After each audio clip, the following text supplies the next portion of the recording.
कोल्हापूर जिल्ह्यात पावसाचा जोर काहीसा कमी झाला असला तरी धरणांमधील पाणीसाठा समाधानकारक आहे.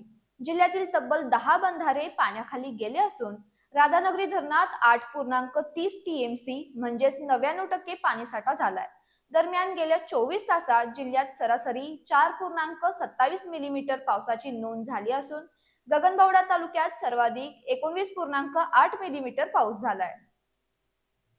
कोल्हापूर जिल्ह्यातील राधानगरी धरणात सध्या 8.30 टीएमसी म्हणजेच 99% पाणीसाठा असून सिंचन तथा विद्युत विमोचकातून 1400 क्युसेक पाण्याचा विसर्ग सुरू आहे. पंचगंगा नदीवरील शिंगणापूर, राजाराम, सुर्वे, रुई, इचलकरंजी, तेरवाड आणि शिरोळ, कासारी नदीवरील येवलूज तसंच भोगावती नदीवरील सरकारी कोगे आणि खडक कोगे असे एकूण 10 बंधारे पाण्याखाली आहेत.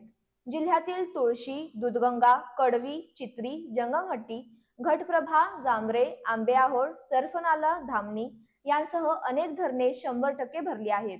दरम्यान गेल्या 24 तासात जिल्ह्यात सरासरी 4.27 मिलीमीटर पावसाची नोंद झाली आहे.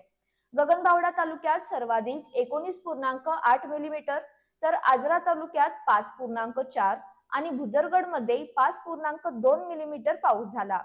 शाहूवाडीमध्ये 4.4, गडिंग्लजमध्ये 3.7, राधानगरीत 3.4 आणि चंदगडमध्ये 2.5 मिलीमीटर पावसाची नोंद झाली. राजाराम बंधाऱ्याची पाणी पातळी 19.5, सुर्वे 19.6, रुई 47.8, इचलकरंजी 45.10, तेरवाड 41.3 आणि शिरोळ 32.3 फूट इतके आहे. धरणे आणि बंधाऱ्यांमधील पाणीसाठा मोठ्या प्रमाणात असल्यानं नदीकाठच्या नागरिकांनी प्रशासनाच्या सूचनांचं पालन करण्याचं आवाहन करण्यात आले.